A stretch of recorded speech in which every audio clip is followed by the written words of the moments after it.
se los digo.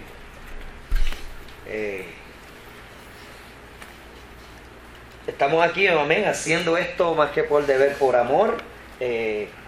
Sobre el tema de Daniel, cuando el pastor me dijo, yo dije, mira, Daniel, vamos a dejarlo allá en Babilonia, porque menos de 2 horas de prepararme para eso. Esta es una iglesia bien responsable y no, ese tema lo va a dominar ella y el pastor Moisés Román.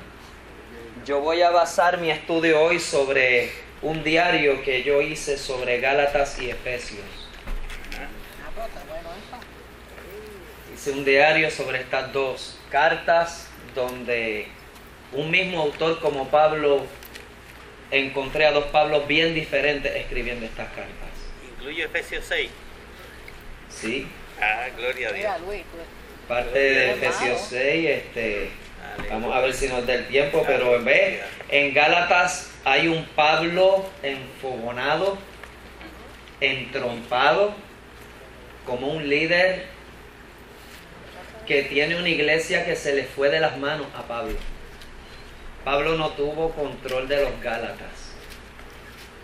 Esos celtas del norte, hay una vertiente si él hizo ese viaje hacia el norte, o si fue a los Gálatas del sur, a los galos, esos celtas esos galos del sur, pero era gente difícil. Y en Gálatas hay un Pablo enfunchado, entrompado, montado en tribuna. Efesios es un Pablo distinto. Hay un Pablo tranquilo, hablándole a una iglesia madura. Un Pablo sentado, amén, tipo nuestro pastor, tranquilito, siéntense ahí, que yo les voy a escribir la carta más elevada y profunda del Nuevo Testamento. Efesios. Efesios 1 tiene unos temas de unas palabras celestiales. Amén. Ya el pastor oró, pero yo voy a orar de nuevo. Aleluya. Padre, yo dependo de ti. Y sé que tú me vas a ayudar. Pero el motivo de esta oración, Dios, allí, Señor, quisiéramos estado al lado de nuestra hermana Rebeca ayudándole, pero más que nosotros estás tú, y te pedimos, Señor, su pronta recuperación. Tú sabes, mi Dios, el estudio responsable que ella hizo y la agenda que ha tenido, mi Dios. Tú, Señor, sabremos que tendrás cuidado de ella. Ahora, Padre mío, aquí sabemos que tú estás. Y este pueblo quiere saber de tu palabra, quiere conocer de tu palabra. Estudiarla a ella es estudiarte a ti. Ver esa palabra de fe es verte a ti, mi Dios. Pedimos, mi Dios, que a través, mi Dios, de este tiempo podamos identificarnos, mi Dios, meternos detrás de ese texto y ver, Señor, cómo eso que fue escrito interpela a mí. Cómo eso que fue escrito me habla a mi vida, lo que estoy viviendo hoy al 1 de marzo del año 2011. En tu nombre santo, Señor, yo he orado. Amén. Amén. Dando unos breves antecedentes sobre Gálatas, está claro la paternidad y la autoría de que Gálatas la escribe Pablo. Hay muchas pruebas y está sostenida a través de la historia unánimemente por toda la iglesia primitiva de que Gálatas está escrita por Pablo.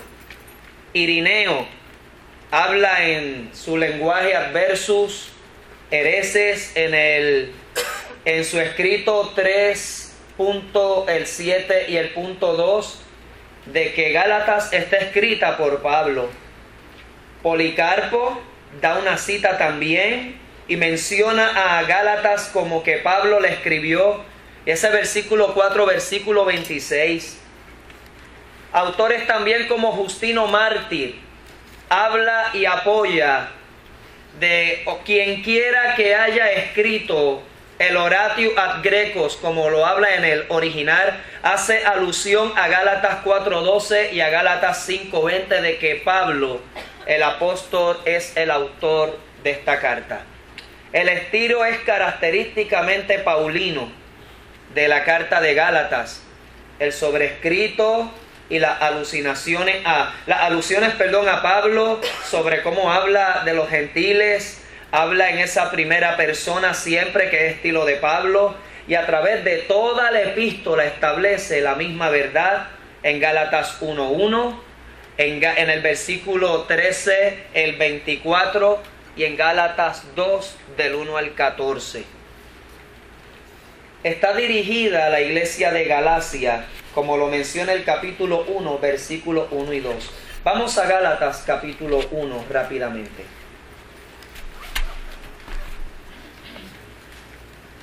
Pablo, apóstol, no por investidura ni mediación humana, sino por Jesucristo y Dios Padre, que lo levantó de los muertos, y todos los hermanos que están conmigo, a las iglesias de Galacia. Que Dios nuestro Padre y el Señor Jesucristo les conceda gracia y paz. Jesucristo dio su vida por nuestros pecados para rescatarnos de este mundo malvado, según la voluntad de nuestro Dios y Padre, a quien sea la gloria por los siglos de los siglos. Amén. Amén. Esto es una introducción característico de Pablo. Ahora mire, esa región de Galacia. Galacia se describe, quisiera ver, ¿verdad? Excúsenme. Mire, yo llegué a casa ahorita a las 6 de la tarde. No tuve tiempo para buscar un mapa.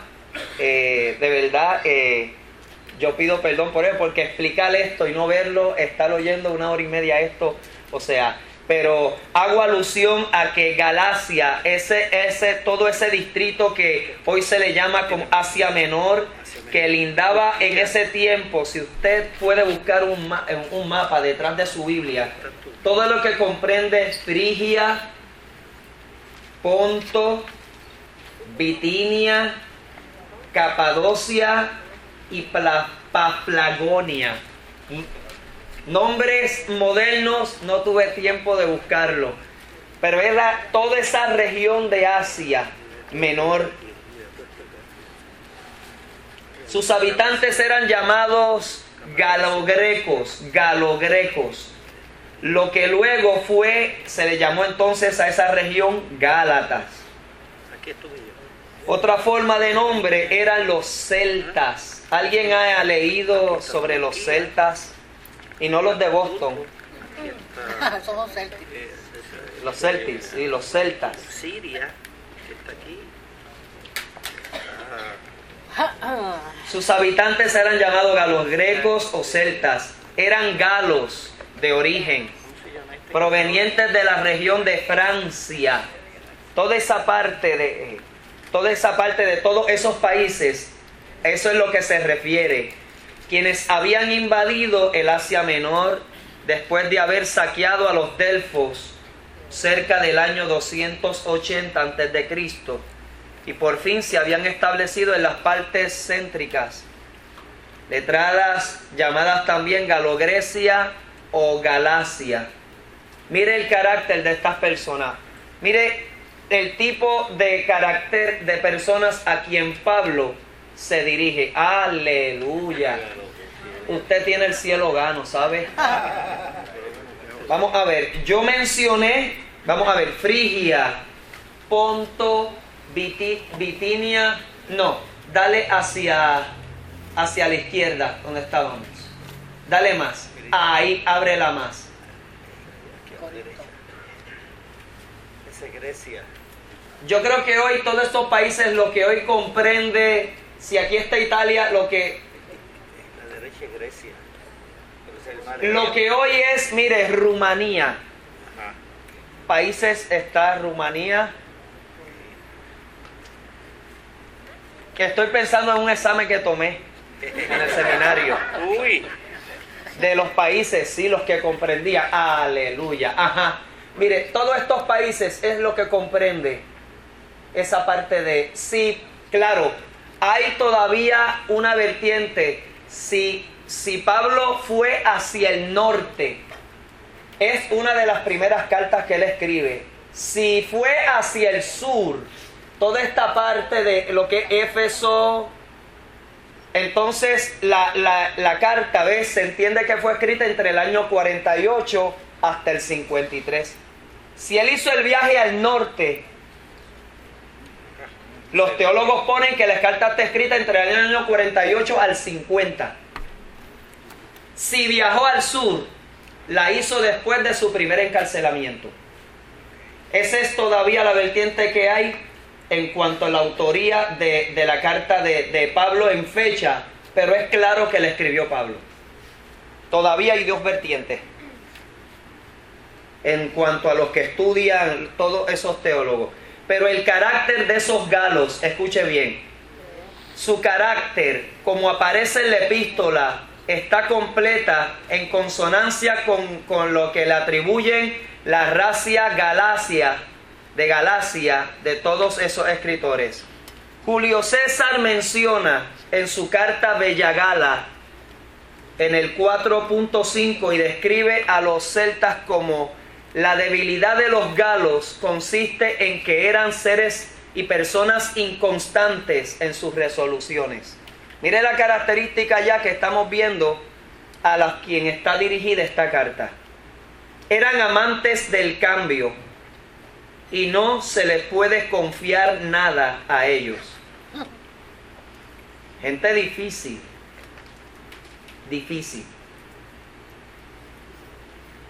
Así también Thierry, un autor, cita claramente: los celtas son francos, impetuosos, impresionables, eminentemente inteligentes, pero al mismo tiempo extremadamente cambiables.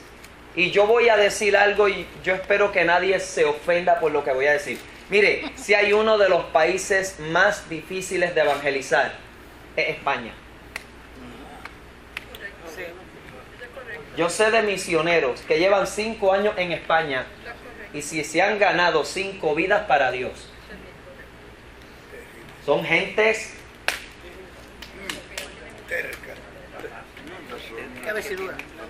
pensantes, francos. Mire, la vida que hay en esos países en cuanto a libertinaje. Mire, en Italia hay un noticiero, no lo vea, y yo lo leí en primera hora. No es que lo vi, porque no tengo acceso a eso. Un noticiero que los reporteros, mientras están dando las noticias, se desnudan. Dando las noticias, se van quitando la ropa.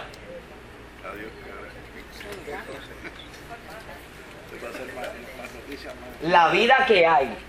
Hay un problema en España, no están naciendo niños. ¿Cuántos matrimonios se celebran al año en España? No se está casando la juventud. Cualquier cosa que tenga que ver con lo que estamos leyendo, a lo que estamos viendo hoy, mire a la tipo de personas que Pablo se está enfrentando. Yo sé de jóvenes que han ido a estudiar allá y mire, la cosa aquí no está buena, pero dicen: Joel, todavía aquí hay moral, todavía aquí se ve respeto. Comparado, todavía aquí hay modales. Decir un Cristo te ama allá. Tú eres de esos que te humillan, tú eres de esos cristianos. Pues ven acá, yo te puedo dar una garnetada y tú no me puedes dar porque tú eres cristiano. Cristo mora en ti. Aquí yo todavía, hasta el sol de hoy, usted oye a alguien que sabe que es cristiano y todavía hay un respeto. Sí. Wow, varón, amén, Dios te bendiga. Amén, amén. Usted le dice a alguien: mira, bendiciones, Dios te bendiga. Amén, amén. Todavía aquí se ve un respeto.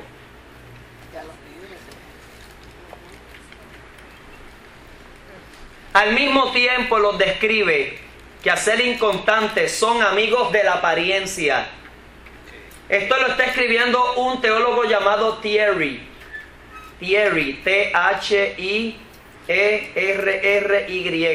amigos de la apariencia, perpetuamente rencillosos, frutos de la excesiva vanidad. Estos fueron las personas que recibieron a Pablo al llegar a Galacia. Mire, se dicen que los celtas eran tan orgullosos que a la hora de la guerra se maquillaban, esos punks de ahora, pinturas y maquillajes así eran los celtas en ese tiempo. Y eran tan orgullosos que cuando morían en tierra ajena, ellos decían, nunca moriremos en tierra ajena.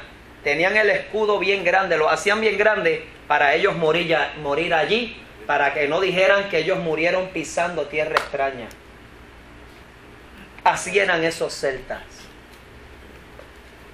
Está viendo ahora los tipos de personas a quien Pablo le está escribiendo esta carta.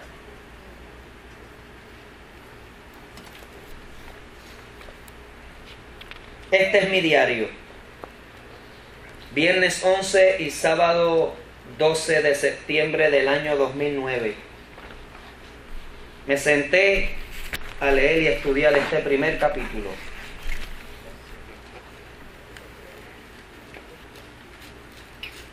Los que recibieron a Pablo al principio con atención y encomienda en su mensaje, pronto lo rechazaron. Es evidente la molestia que se refleja en la persona de Pablo desde sus inicios en este documento. Y es claro que está incómodo con dos grupos, los gálatas, que son los destinatarios, y los judaizantes. Porque aquí hay otros personajes que son los causantes del problema entre Pablo y los destinatarios. Un sorprendido y perplejo Pablo arremete con palabras fuertes contra esa comunidad, la cual cedieron a los requisitos de los que vinieron con otro evangelio.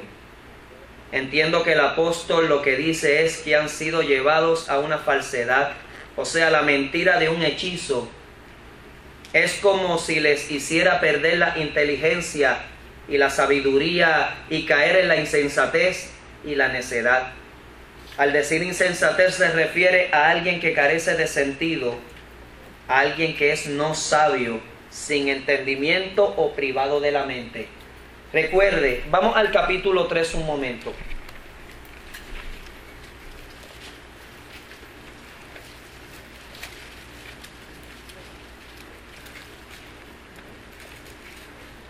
Gálatas 3. Este es el capítulo catalítico de Pablo. Aquí está la olla de presión. Gálatas torpes. En otras versiones tal vez usted está leyendo ahí Gálatas insensatos. Tontos en la suya. Wow. ¿Ve? O sea, aquí no hay un Pablo tranquilo. Aquí hay un Pablo que, o sea, a los puertorriqueños, ¡caramba! ¡Contra! Gálatas torpes, ¿quién los ha hechizado a ustedes? Ante quienes Jesucristo crucificado había sido presentado tan claramente. Mire, Pablo les llevó el mensaje de la gracia y se los dio claramente. ¿Alguien me puede decir lo que es gracia? Mensaje de la gracia. ¿Qué es mensaje de la gracia? Favor inmerecido. ¿Qué más? ¿Qué es el mensaje de la gracia? Jesucristo murió. Ajá, ¿y qué él hizo? O sea, con ese acto Él nos exoneró. O sea, nos dio un indulto. Éramos culpables. Y a través del acto de Jesucristo fuimos, señores, que liberados del pecado, de la muerte.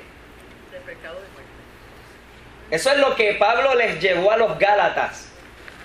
El mensaje de la libertad. El mensaje de la proclamación. O sea, había una esclavitud, pero vinieron los que le hicieron las vacaciones a Satanás, los judaizantes. Mire lo que era.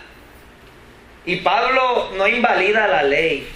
Pablo dice, la ley fue buena en un tiempo, porque la ley nos llevó ¿a qué? La obediencia. Amén. Eso es el propósito de la ley. Fue buena para algo, pero ella no nos llevaba ¿a quién? A ser libres en Cristo. La ley era una fuente constante de contribución moral a través de la culpa y la condenación, la cual proveía. O sea, la ley sirvió para hacer ver al hombre cuán pecador era ante Cristo. Ese es el propósito de la ley. No hagas, no cometas, no hables, no te dirijas. Eso era la ley. No, no y no. La ley solo confrontaba al hombre con demandas. Y esto hacía al judío tener conocimiento solo de ¿qué? Del pecado. De modo que el ser humano estaba encerrado en una fe que iba a ser revelada. Eso era la ley. La ley quitaba libertad, restringía a los que seguían esa ley. La ley era solamente para protegerlos del pecado. La palabra paídos o agogos, de ahí viene la palabra pedagogo. Hoy día, ¿qué es un pedagogo? Ajá. ¿Quién sabe lo que era un pedagogo para aquel tiempo? Que enseñaba la ley. Un pedagogo era un cuidador de niños. Un pedagogo en aquel tiempo era un cuidador de niños. Era un esclavo. Era un sirviente. Lo cual empleaban a que tomara esos niños adolescentes. Era un esclavo supervisor y escolta que cuidaba a los niños varones adolescentes. Eso era un pedagogo. La ley ha sido nuestro ayo, dice Pablo. Fue nuestro pedagogo para llevarnos a Cristo. Porque ese joven llevaba a los niños al maestro y su labor era siempre preparatoria y temporal. No les enseñaba, solamente los llevaba a algo bueno. Y Pablo dice, la ley fue ese pedagogo. Ella no nos enseñó todo, pero nos llevó ¿a quién? A Cristo. Solamente nos llevó. No nos enseñó a revelar cuán hermoso y cuán libre éramos. Y Pablo compara ese pedagogo con la ley. La ley vino a ser para Pablo una acción educativa y a la vez preparatoria, con vista al Mesías. Ese término ayo o pedagogo realmente significaba guía o persona de custodia. Se aplicaba al hombre generalmente, que era un esclavo cuyo deber era conducir a un niño o jovencito a la escuela y lo llevaba a ella y supervisaba su conducta. Ese ayo no era el maestro. A pesar de ese término pedagogo que se deriva de la voz griega, significa generalmente uno que enseña. Pablo está describiendo cómo la ley pone a un hombre bajo una esclavitud como esa en la que está un niño pequeño bajo la supervisión de un esclavo que lo cuida.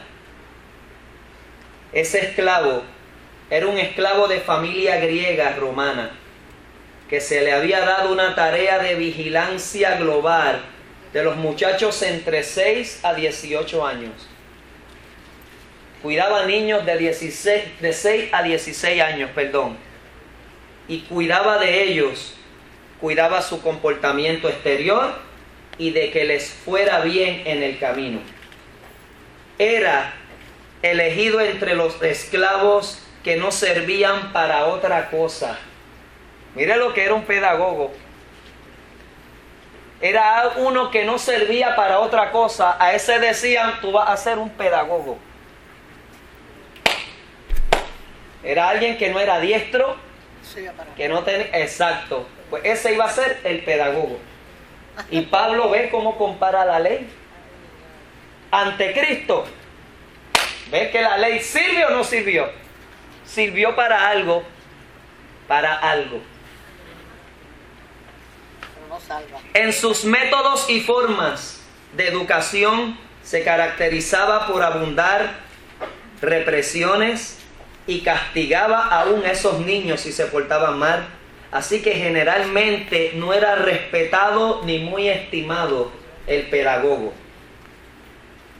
Pablo describe cómo la ley pone a un hombre bajo una esclavitud, como esa en la que este niño pequeño o adolescente bajo la supervisión del esclavo que lo cuida.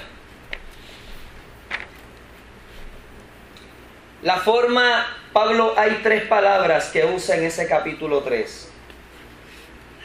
Noeo, que quiere decir privado, anoetos, no entendedor, y le habla de nous, necio, cuando ellos dicen que eran insensatos. Gálatas, insensatos. Ahí en castellano nos pusieron quién los fascinó. Pero la palabra que Pablo adopta fue quién los embrujó, quién los hechizó. El mensaje de los judaizantes fue como si fuera un antídoto que los embruteció a ellos, dice Pablo. ¿Ve? Habiendo recibido la gracia, oyeron el mensaje de la ley y se fueron con el mensaje de la ley. Es como si yo a usted le tengo ahora un producto original de la casta, tremendo, esto es natural, esto es un mango natural, viene alguien por ahí o viene Soto, hace un injerto por allá. Perdona es que no está Dávila aquí. Oye, Dávila. Con el micrófono. Arreglar el micrófono. Yo sabía que esto estaba bien tranquilo. Que estaba Dios aquí. Sentía la presencia de Dios aquí. Pablo usa la palabra necedad. Es una indigna carencia de entendimiento o falto de sabiduría. Mire, si hay una palabra que hoy la tenemos como algo normal. Oye, tú eres bruto. Esa palabra en griego es fuerte. Bien fuerte. Es ausente de conocimiento. Déjeme como lo... Es lo mismo lo que pasa. Yo no sé si usted a alguien que le ha dicho a alguien, tú eres un 0 a la izquierda. Eso... Yo creo que Pablo le está diciendo eso a estas personas. Ustedes fueron unos 0 a la izquierda. Recibiendo todo, se fueron con lo nada. Tal parece que la debilidad de los galos consistían en que eran inconstantes en sus resoluciones y amantes del cambio. El Pablo que había confiado en ellos al ver que habían aceptado su mensaje, ahora les declara que han sido encantados o embrujados por el mensaje de la ley. Claro, hay que ser claro, era una iglesia joven, sin cimientos, es propensa a cambios y a resoluciones inconstantes, y es lo que se transmite a través de la carta debido a la temática de asuntos y sobre todo la manera en que Pablo la dirige. Y Pablo le está escribiendo ausente ya. Acuérdese que Pablo se estacionó no por mucho tiempo, fueron unos 2 o 3 años y Pablo siguió viajando. Los cristianos de Gálatas chocaron mediante la duda con el contenido de la predicación del apóstol Pablo, por medio de lo que les presentaron los judaizantes. Es por ello que el apóstol vuelve a hablarles de ese contenido de la gracia de su mensaje, en el mensaje, pero lo hace ahora con detalles más precisos y más profundidad doctrinal. lo intenta exponiendo con vistas la cuestión fundamental de que la gracia es más que la ley. Para los Gálatas, ¿ves? La ley fue más que la gracia. En este capítulo, el apóstol les quiere explicar a los Gálatas la eficacia del mensaje del Salvador, pero lo hace exponiendo desde el punto de vista de una confrontación, gracia versus ley. Primeramente, Pablo defiende la integridad de su predicación ante los rivales misioneros que persuadieron a creer que la salvación depende de la aceptación de la ley y de la circuncisión. Luego hace una pregunta: ¿para qué sirve la ley? Ella solo sirvió de ayo, de pedagogo. Lo que hizo fue hacer una acción educativa para un pueblo y a la vez preparatoria con vista al Mesías. Vino a ser el instrumento de la voluntad de Dios aprisionada y mediatizada. Mire lo que fue la ley. Fue un punto donde vino a ser un instrumento de la voluntad de Dios aprisionada y mediatizada. Un instrumento limitado temporalmente que vigiló al hombre de forma amenazante y que ejerció consigo mismo una acción educativa hacia la muerte. La ley entonces tuvo un punto de partida para entender la ley natural del ser humano. Solo la ley trajo maldición, ya que por ella por sí sola no podía anular la promesa anterior basada en Abraham. En este capítulo Pablo hace una depreciación de la ley, ya que ella lo que cumplió fue un servicio de muerte mediante un trabajo provisional, y evidencia entonces que lo que posee son limitaciones y es inferior en comparación con el mensaje de la gracia. ¿Alguien tiene alguna duda? Yo hice una comparación entre lo que es la proclamación del mensaje de la gracia y el mensaje de la ley. Esto fue yo unas noches leyendo sobre la Biblia. Mire, hago un hábito de estudiar la Biblia. No todo se lo podemos dar desde este altar. Y como creyentes, haga así como hacemos un tiempo para diferentes cosas que no son malas.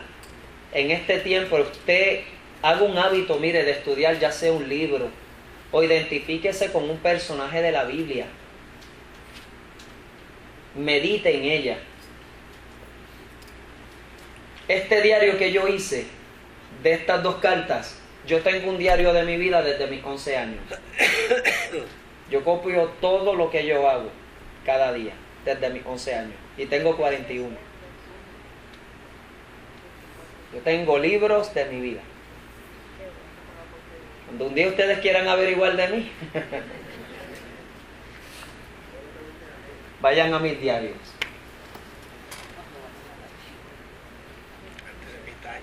¿Qué Pablo se iba a imaginar esto que él iba a escribir? ¿A quién iba a impactar? Pablo se imaginaría todo esto. Que hoy, 21 siglos después, estuviéramos estudiando esos escritos. Mire, la ley prometía cosas pasajeras y vida temporal.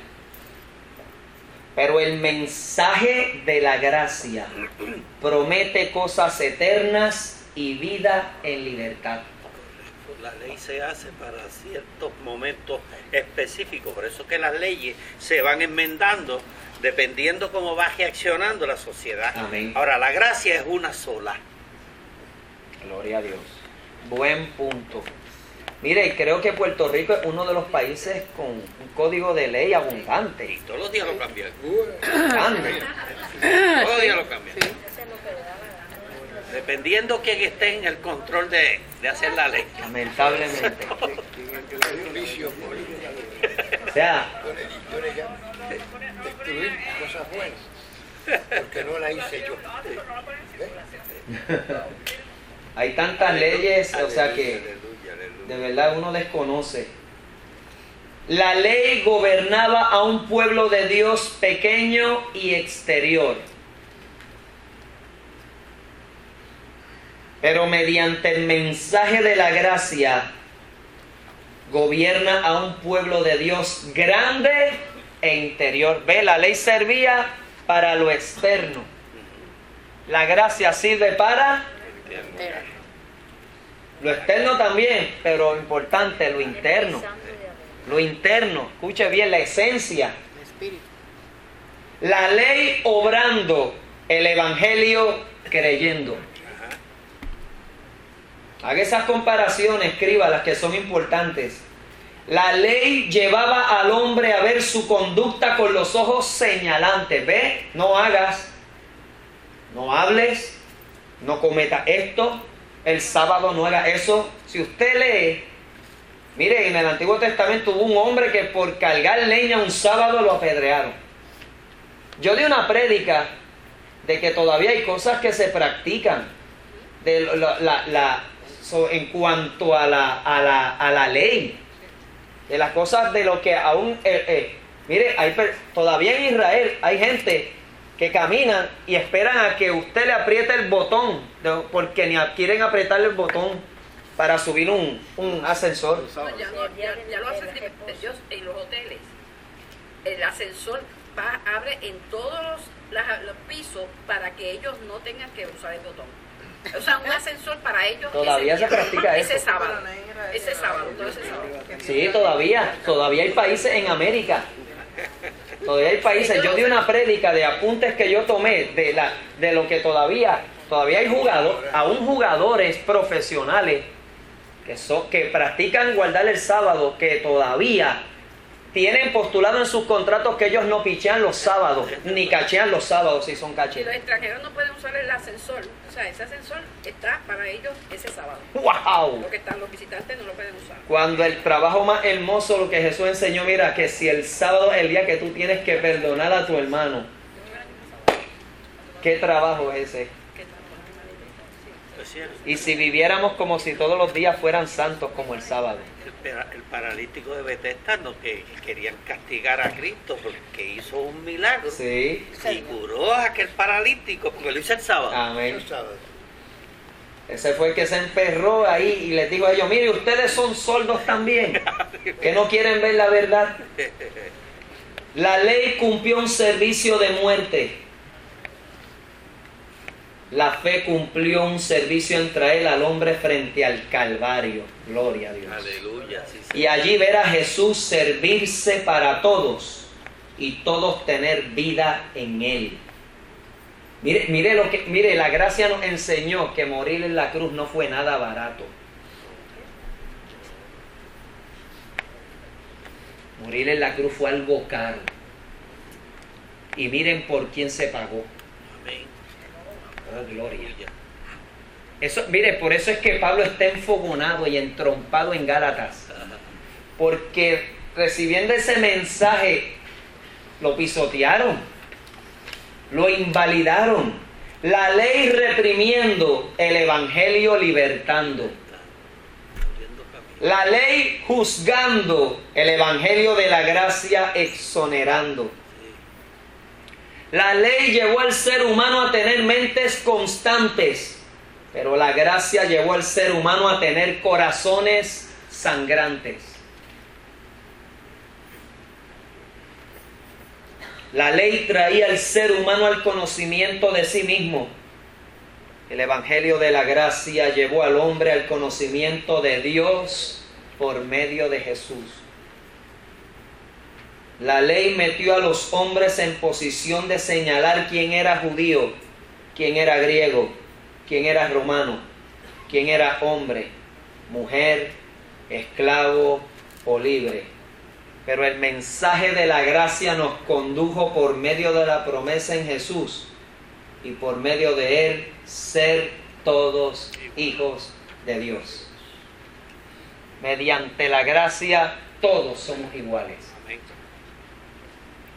Hoy lo diríamos aquí ante Dios, mire, puertorriqueño, judío, haitiano, venezolano, mexicano, chicano, ante Dios, iguales.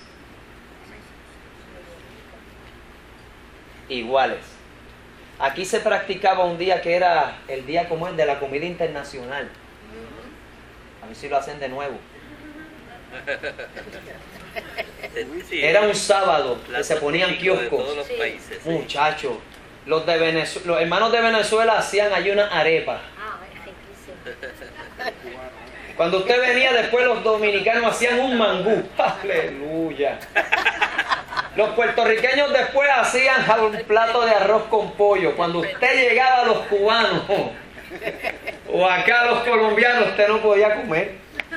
Usted parecía, usted ha visto una perrita alta. Así que un día bello, porque de todo, aquí hay diferentes hermanos. Oh, sí. Aleluya, bello, los argentinos, mexicanos, muchachos, cada kiosco era una comida diferente, muchachos, y usted la pasaba bello, Sí, sí. bello. Bien bonito. Había gente que traía sus perritos como un dog show, otros traían carros antiguos, un día hermoso, pero verá compartiendo todo, ve, eso trae el mensaje de la gracia. ¿Qué paró con eso? ¿Qué pasó con eso? Creo que está allí lo sabe. Es que miren, no, es que en esta iglesia de verdad hay tantas actividades, se hacen muchas actividades. Y lo que la iglesia ha procurado, ¿de qué vale hacer 200 actividades y que no, hacer pocas? Sí. Y que todo el mundo participe. Exacto. Mire, yo me siento tan mal de que a mí se me invite siempre, pero todos los sábados hay actividades y yo no puedo ir a todas. El pastor también. Si los pastores asistiéramos a todas las actividades que hacemos, o sea, Se sangra la familia. No es fácil. porque, por eso entiendan eso, bendito esté. Sí. Porque yo sé que hay hermanos que nos presentan, mire hermano, para este sábado tengo una actividad, ya sea de regeneración o de las damas, los caballeros, un retiro, vamos para acá. O sea, quisiéramos, de verdad quisiéramos. Pero escuche bien, No es Hay fácil. que atender la familia. o sea, Aleluya. quisiéramos de corazón estar en todas las actividades de nuestra iglesia. Quisiéramos. Porque mire, no hay nada más bello que uno hacer una actividad y que la presencia pastoral esté allí. Amén. Eso es lo que... Pero, o sea, ve, todo tiene su costo. Todo tiene su costo. La ley en la letra y obediencia. La fe hacia la vida y la gracia. Yo dije aquí una expresión sobre la gracia. Es de un autor, no es mía. Yo doy el crédito al autor de quien yo la leí. Se llama Yancey, un autor. Este hombre explicó en una frase sencilla lo que es la gracia. Yo nunca podré hacer nada por mejor y bueno que lo haga para que Dios me ame más de lo que Él me ama. Pero nunca haré nada por peor y por bajo que lo haga para que Dios me ame menos de lo que Él me ama. Esa definición me convenció de lo que es gracia. Ven lo que Pablo le está presentando a ellos y ellos echaron para el lado eso. Lo echaron hacia un lado. Ahora el tema de la ley era, mira, que si tú no te circuncidas, no eres salvo. ¿Sabe qué? Todavía hay mucho mensaje judaizante en este tiempo. Con dolor hay que decirlo. Con dolor. Todavía nos tenemos que enfrentar a eso. Gloria a Dios. Rápidamente, domingo 13 del 2009. Me senté a leer sobre la carta en el capítulo 5. Pablo plantea en ese capítulo 5 primeramente que el estar ligado a Cristo, el estar ligado a Cristo es estar bajo la bonanza de la libertad, y la libertad es firmeza. Pero el desligarse de Cristo es debilitarse y caer sometido bajo el yugo de la esclavitud y de la ley. La ley obligaba a guardar, mas la fe convence a creer hacia una vida de esperanza en justicia que obra en amor. De igual manera que percibo a un Pablo con la palabra de esperanza, de esa misma manera lo veo al otro lado del péndulo en este capítulo, en donde de una manera categórica manifiesta que quien los perturbó hacia eso se las verá. Pablo le tira a los judaizantes, le tira duro. Eso es literalmente lo que él dice. Quien los perturbó hacia esto se las verá. O en otra manera, a quien hizo esto le van a pasar la factura. O sea, me estoy refiriendo al versículo 10 del capítulo 5. Mire, Pablo era fuerte en sus planteamientos. Pablo era un hombre de carácter. Pablo era, o sea, y este hombre no transaba, el que le fallaba, ese conmigo no va. Hubo uno ahí que le fallaron en unos viajes y él decía, no, ese conmigo no vuelve. Al otro viaje ese no va conmigo, así era Pablo. Mateo. Pablo era rígido, Pablo era, o sea, era un juez macho. Por otro lado, Pablo advierte que la libertad en Cristo no es para restarle lealtad a ella, sino que es para sumar gratitud a quien en sacrificio lo hizo por todos y en amor darnos a servir y amar. De una manera fascinante hace una nueva edición de la ley y con un mandamiento nuevo declara: amarás a tu prójimo como a ti mismo, en el versículo 14. Mire, si usted hace un estudio de Pablo antes de conocer a Cristo, al Pablo que está escribiendo aquí, yo tomé una película tremenda de Pablo. Lo que era Pablo. Sí. Oígame, ese tipo no se quería Pablo antes ni después. Sí, o sea, la transformación del Pablo convertido al Pablo que arreciaba a los cristianos, porque él decía más que a sus contemporáneos. O sea, Pablo antes de, o sea, el que a él le dieran los trofeos de las vestiduras de Esteban. Y yo leí, de hecho hay unos teólogos que postulan, si usted ha leído, ¿quién ha leído aquí el mensaje que dijo Esteban predicando antes de que lo apedrearan? ¿Usted ha leído ese pasaje? Sí. Que es más de un capítulo y medio. Sí. Es un mensaje profundo. Sí. Esteban da un mensaje elocuente de los patriarcas de la obra de Dios. O sea, se cree, dicen ahora teólogos, que posiblemente Esteban vino de la misma escuela que Pablo. Eran juntos ahí en la escuela de Gamaliel. Uno cristiano, el otro no era convertido. Pablo no era el convertido. Enemigos. ¿Ves? Que el que a Pablo le trajera las vestiduras de Esteban, le estaban diciendo al enemigo más grande tuyo: aquí lo tienes, te lo matamos, toma sus vestiduras, lo apedreamos. Eso fue el catalítico de Pablo, para él odiar a los cristianos.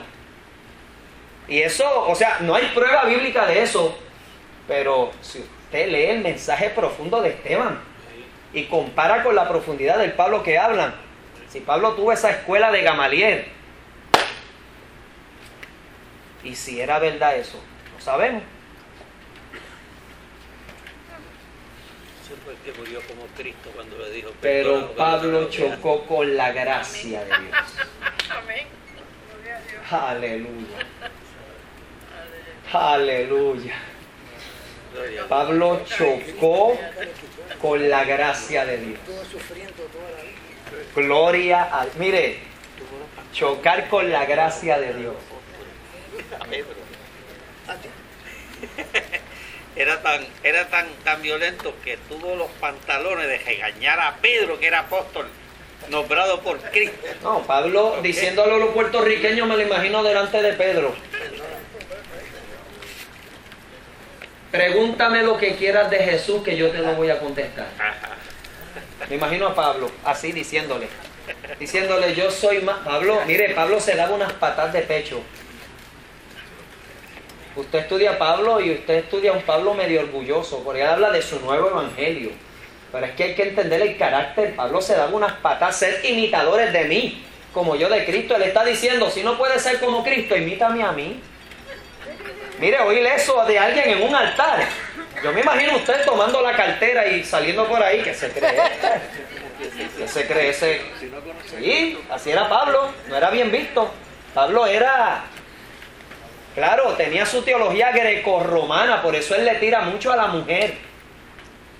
O sea, pero yo estoy hablando en aquel tiempo, perdóneme feminista, pero yo estoy adoptando en aquel tiempo. Y la mujer grecorromana tenía que estar sujeta, guardada, recatada, pero ve, Pablo tiene que transar con eso. Y ahora en el mensaje, cuando él viene a Cristo, él se da cuenta de unas cosas. Esto es lo difícil de hacer teología y estudiar la palabra. Que Pablo tiene que transar ahora unas cosas. Por eso ese ahora calle la mujer en la congregación no cabe ahora en este tiempo. Él está hablando en aquel tiempo, en un tiempo dado, por una descripción que está dando. Pero Pablo está vivo aquí diciendo, escuchando a una mujer de Dios predicando, diría, oh, gloria a Dios por esta sierva de Dios. Y no podemos tomar unos versículos aislados y ponerlos aquí, o sea, no. En eso la Biblia es responsable. Jesús le dio a la mujer el lugar que se merece en todo momento. Y la Biblia es liberadora. La Biblia es sanadora. ¿Ve? Ante Cristo, Pablo ahora dice, todos somos iguales. En eso Pablo es claro. Capítulo 6. Me impactó este capítulo 6, en el que se menciona tantas veces la palabra circuncisión o circuncidar. Es el capítulo donde más se menciona esa palabra en todo el Nuevo Testamento. Capítulo 6 de Gálatas. Hay que entender por medio de este capítulo que Gálatas fue escrita primeramente en un periodo donde esta comunidad está pasando por una etapa juvenil de desarrollo y crecimiento, en el cual todavía no habían echado raíces plenas como la familia en la fe.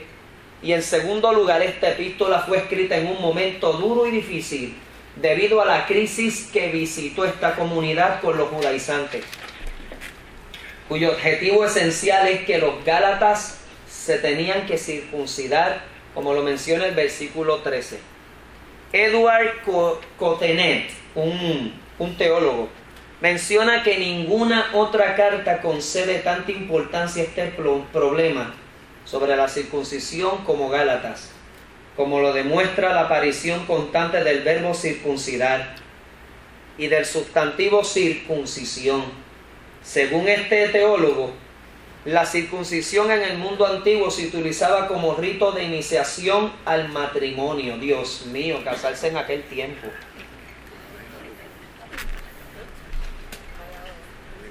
En el libro histórico aparece el desprecio de los israelitas hacia los filisteos incircuncisos, tal como aparece en el episodio de David ante Goliat, cuando lo llama filisteo incircunciso. El profeta Jeremías utiliza metafóricamente la palabra, donde invita a sus contemporáneos a circuncidar el corazón. Capítulo 4, versículo 4 de Jeremías. Y los oídos. Wow, circuncidar los oídos. Todavía no entiendo ese episodio. Simbólicamente lo está diciendo Jeremías en el capítulo 6, versículo 10. A escuchar la palabra de Dios. La experiencia figurada de Deuteronomio 10:16 señala que solo Dios es el que puede circuncidar el corazón con vistas a un amor fiel y verdadero. A partir del destierro, la circuncisión adquirió una importancia de primer orden para poder valorar los signos de pertenencia del pueblo de Dios. En documentos sacerdotales tenían documentado que como punto de vista teológico, el que la circuncisión era el signo de la alianza de Dios que Dios estableció con Abraham y sus descendientes para siempre. capítulo 17 de Génesis, del 9 al 14. Mire qué importante era la circuncisión. Ve cómo la gracia tuvo que abolir eso.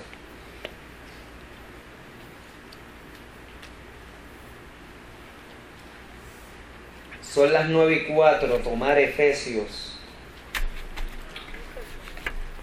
Vamos a la carta de Efesios. Yo quisiera leer ese capítulo 1 de Efesios.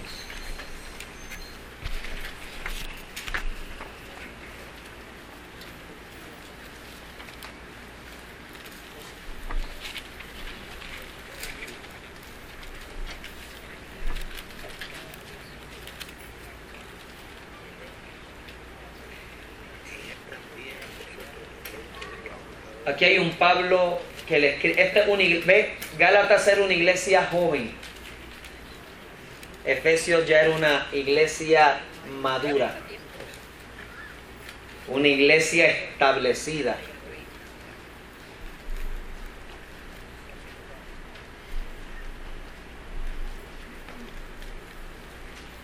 Como autor y fecha de escritura, parece que el apóstol escribió. Está escrita por Pablo entre el año 60 al 62, mientras se encontraba preso en Roma.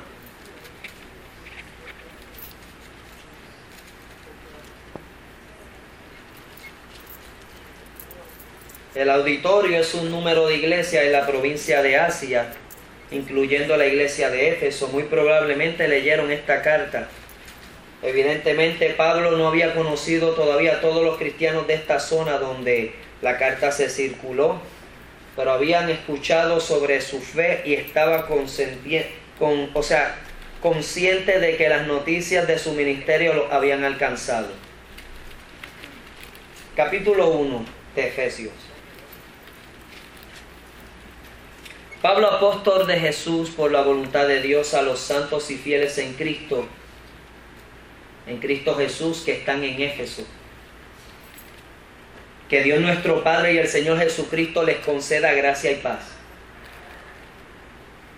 Alabado sea Dios Padre de nuestro Señor Jesucristo, que nos ha bendecido en las regiones celestiales con toda bendición espiritual en Cristo.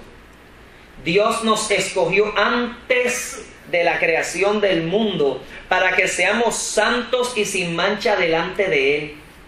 En amor nos predestinó para ser adoptados como hijos suyos por medio de Jesucristo, según el buen propósito de su voluntad, para alabanza de su gloriosa gracia que nos concedió en su amado.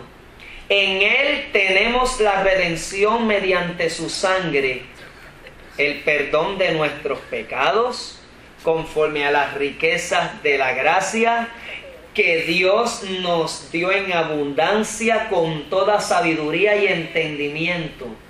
Él nos hizo conocer el misterio de su voluntad, conforme al buen propósito de que de antemano estableció en Cristo para llevarlo a cabo cuando se cumpliera el tiempo, reunir en Él todas las cosas, tanto las del cielo como las de la tierra. Dios mío, 10 versículos, eso es plomo del cielo.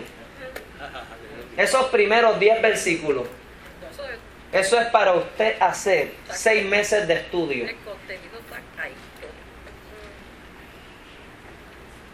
Una carta profunda. Mire, sentarse a leer esta carta es usted sentarse VIP en primera clase para leer un capítulo que es una polifonía celestial. Esto es un concierto de obertura de teología. Teología de primera.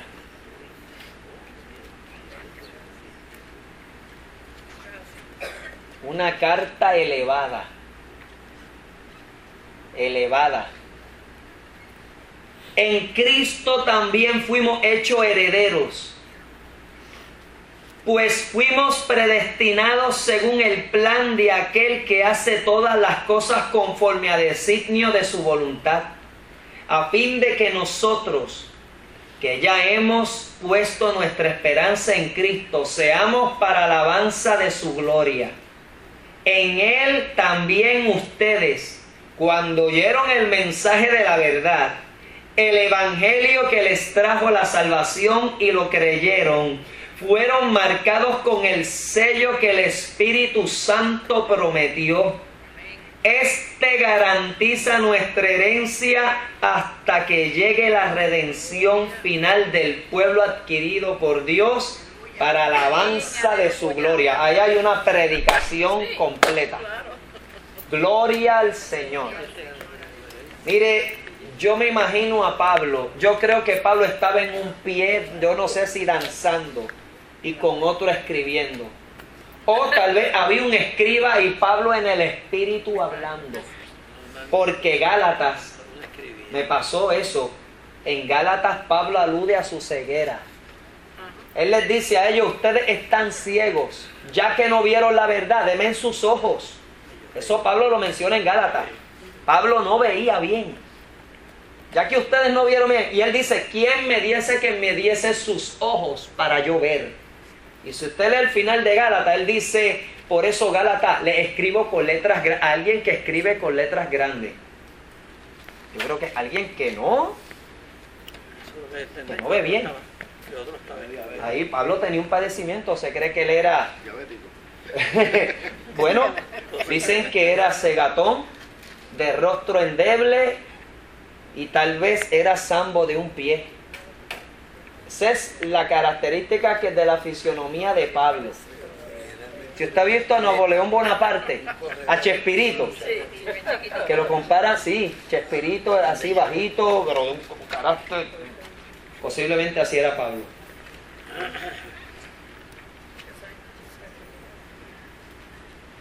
Esto no es acá ya un invento mío, o sea, esto es lo que maestros, teólogos, o sea, tratando de estudiar y según por la palabra.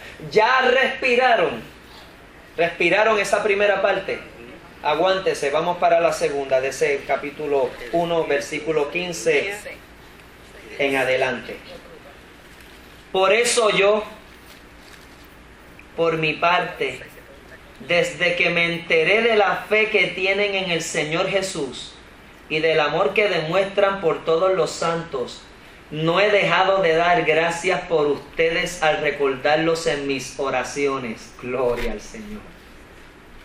Pido que el Dios nuestro Señor Jesucristo, que el Dios de nuestro Señor Jesucristo, el Padre glorioso, les dé el espíritu de sabiduría y de revelación para que lo conozcan mejor. Pido también que les sean iluminados los ojos del corazón para que sepan a qué esperanza Él los ha llamado, cuál es la riqueza de su gloriosa herencia entre los santos y cuán incomparable es la grandeza de su poder a favor de los que creemos. Ese poder es la fuerza gloriosa y eficaz que Dios ejerció en Cristo cuando lo resucitó de los muertos y lo sentó a su derecha en las regiones celestiales, muy por encima de todo gobierno y autoridad, poder y dominio y de cualquier otro nombre que se invoque, no solo en este mundo, sino también en el venidero. Dios sometió todas las cosas al dominio de Cristo y lo dio como cabeza de toda la iglesia. Esta, que es su cuerpo, es la plenitud de aquel que lo llena todo por completo. Mire lo que Pablo establece, lo que es la iglesia.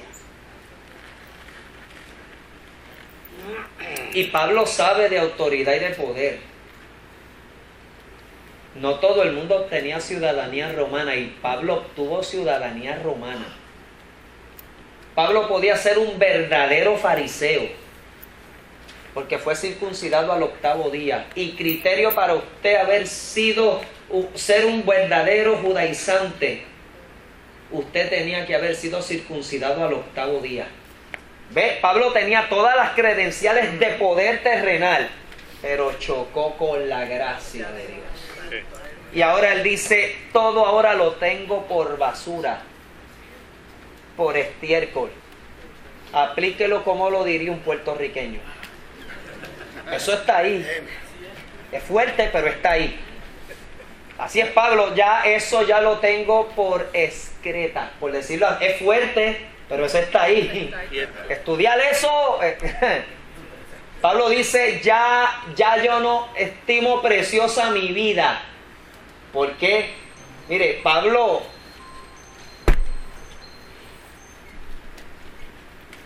era Pablo. Pablo vivía en una Craftmatic con Cristo ahora. Eso que ve cuando él dice que a mí se me revelaron cosas inefables. Aun si esta única carta se le atribuye a Pablo y obviamos las otras 12, esto es grande y profundo. Mire, el que se encuentra con Jesucristo, el que se encuentra con el mensaje de la gracia. Yo hablé aquí de esa canción Amazing Grace, Divina Gracia del Señor, que a un infeliz salvó. Fui ciego más, Él vino a mí. O sea, un vendedor de esclavos, un hombre que le privó la libertad a 20.000 esclavos que los sacó de África para llevarlos a Inglaterra. Y ese hombre chocó con la gracia de Dios. Y uno de los himnos más hermosos es Amazing Grace. Himno bello, hermoso. Eso lo escribe un hombre que fue vendedor de esclavos. De corazón, yo lo comparo con un Pablo.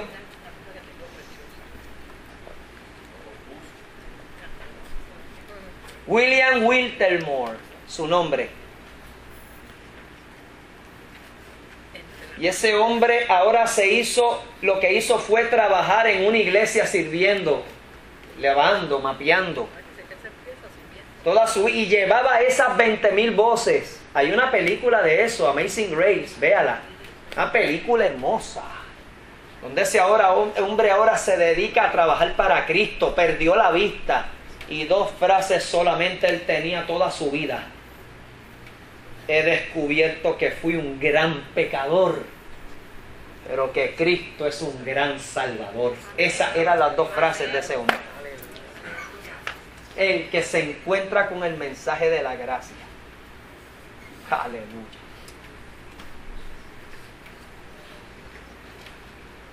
Es impresionante y evidente el giro de esta carta comparada a la carta de Gálatas, la cual estudiamos en primer orden.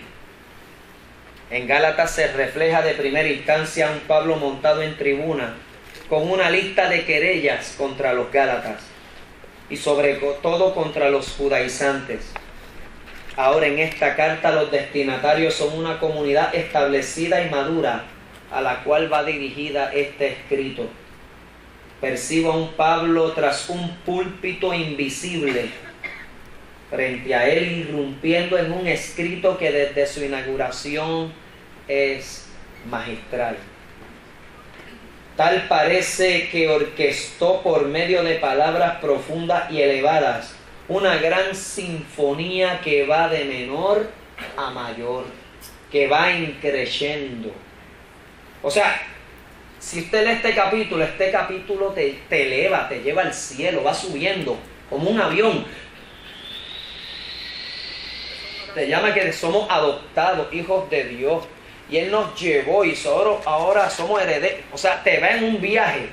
Hoy yo pasé por Carolina, iba por una escuela y yo vi ese avión de JetBlue.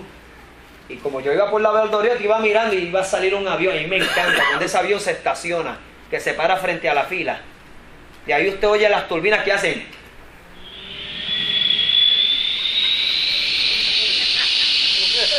Y cuando ese... es que me encanta. Y yo iba en la carretera mirando. Y ese avión, es que me fascina. Perdone, yo soy así.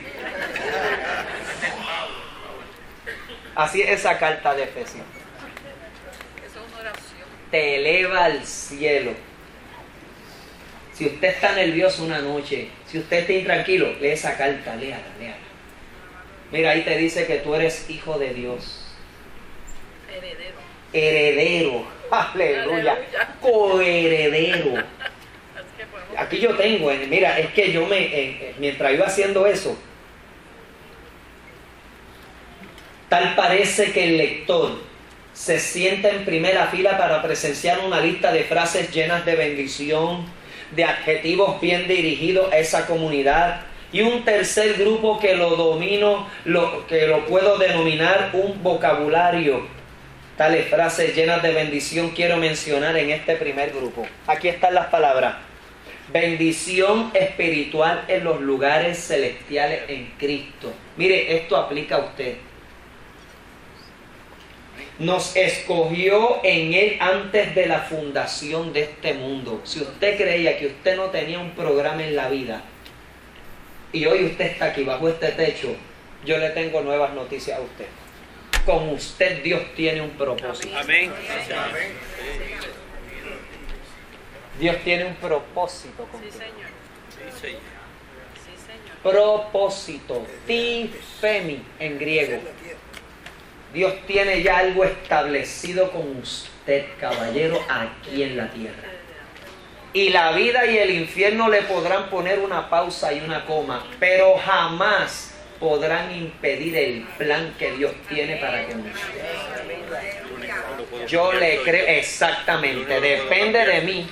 Mira, pero es que Dios me habló, pero es que depende de mí. Dios va a hacer su parte, yo hago la mía.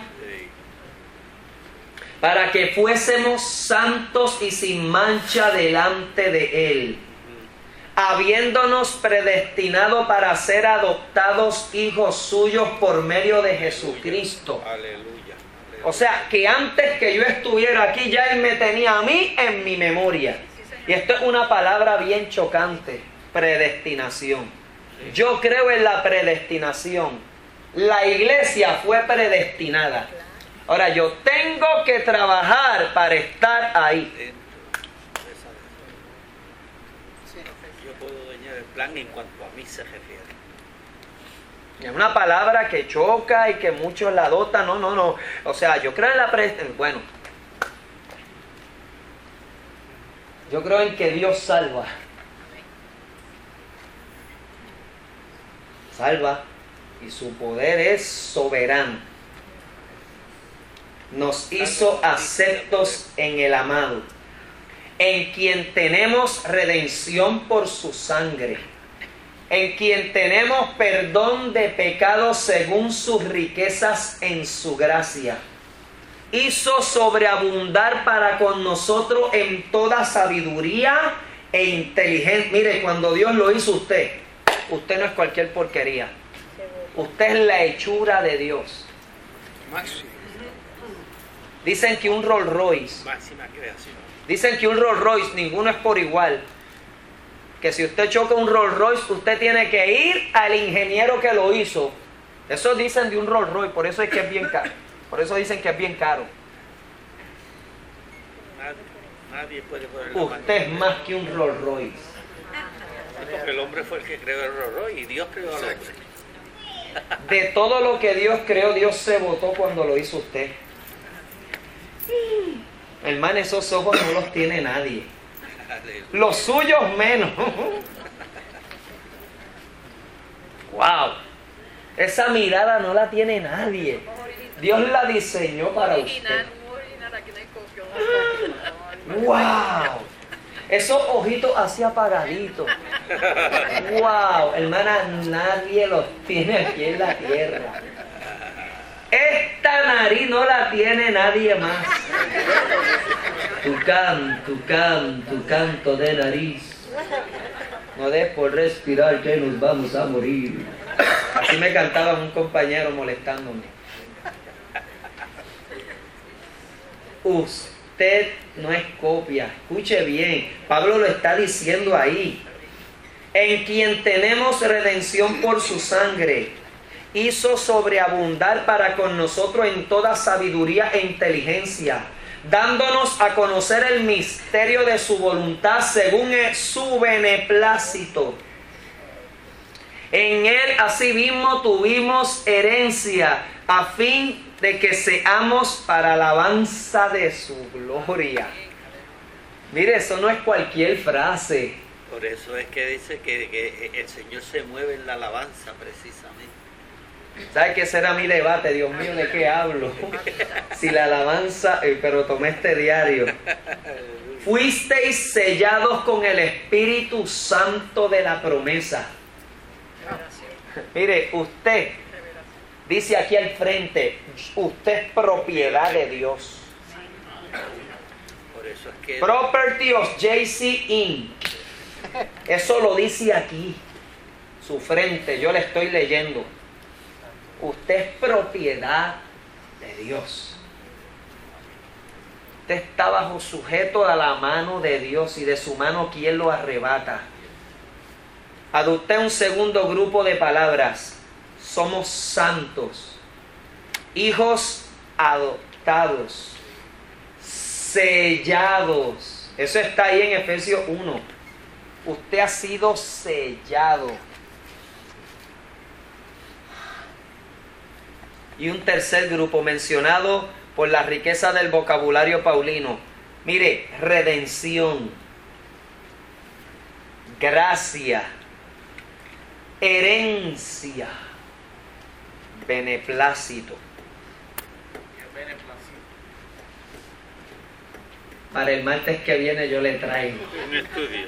Porque no le voy a dar aquí algo de verdad que yo no sé, y para querer. Para No. beneplácito para disfrute.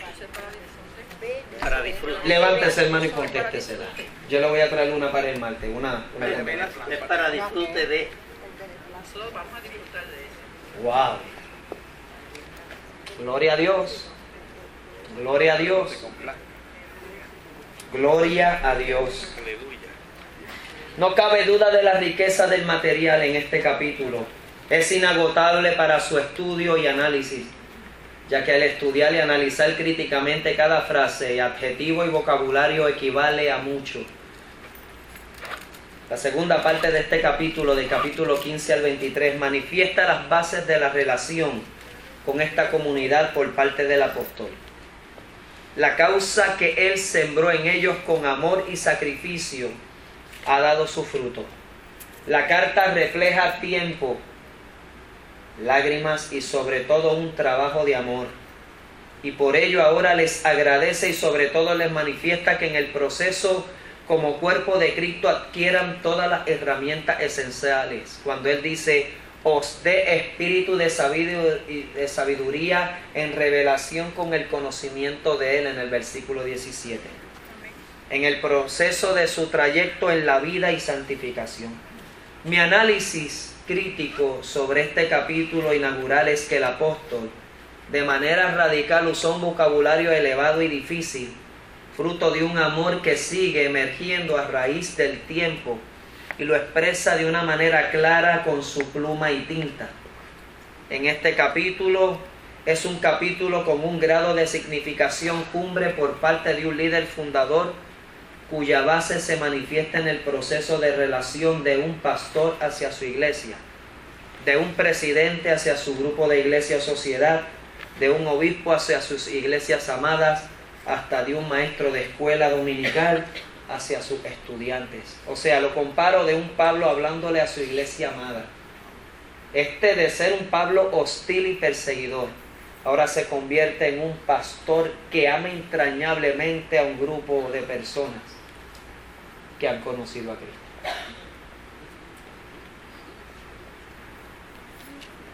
¿Alguna pregunta sobre este capítulo? Gloria a Dios. ¿Alguna duda? ¿Algo que abundar? ¿Algo que aporte?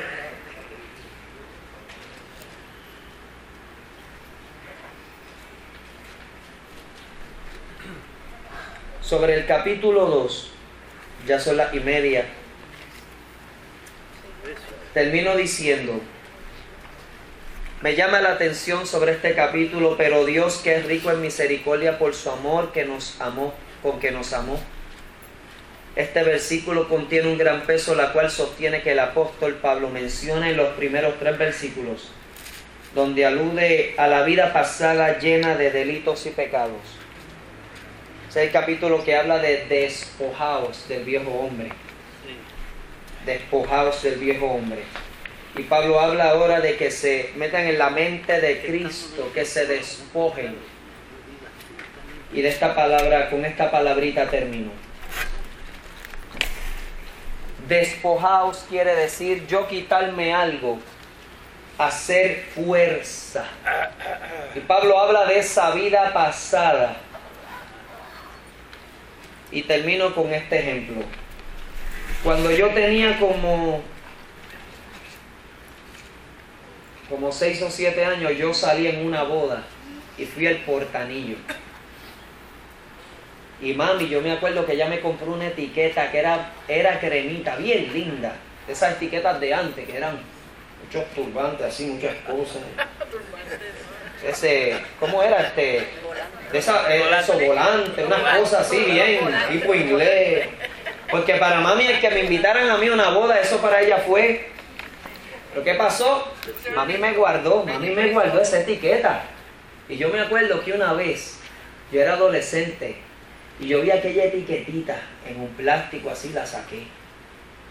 Y yo tomé el gabán y me lo puse. Las mangas me llegaban por aquí. Me lo medí, me vi en el espejo y estaba así. Cuando yo me lo fui a sacar, yo tuve, o sea que por poco yo me parto, o sea, yo no relajo, o sea, yo tuve que hacer una fuerza. Pablo está hablando de eso aquí. Que hay unas viejas costumbres, que ahora en Cristo, unos vicios, y vicios es una disconducta que te esclaviza, que te margina, y llega el punto que tú quieres salir de ella y por tu fuerza humana tú no puedes. Por eso él dice despojaos, y él habla de unos vicios, y mire, hay unos vicios, y no solo vicios, es yo tener allá algo que tenga que ver con droga, con alcohol. Hay unos vicios en costumbres que me esclavizan, y Pablo habla de eso categóricamente. Y él dice, tengo que despojarme de eso. Yo tengo que hacer fuerza y ponerme la nueva cobertura y tener la mente de Cristo. Dígame si la conmiseración no es un vicio. La autoculpa. Dígame si el doble ánimo no es un vicio.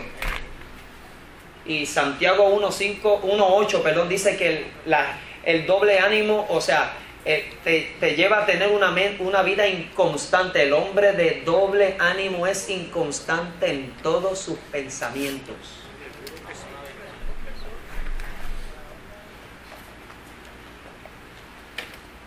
Es un breve resumen. Yo espero que me excusen. No hubo tiempo. Muy bueno, muy bueno. Interesantísimo. Me perdona, hermano, por la pregunta. Yo trataré. El hermano se la contestó. Mire, ustedes no son cualquier público. Ustedes son unas personas maduras.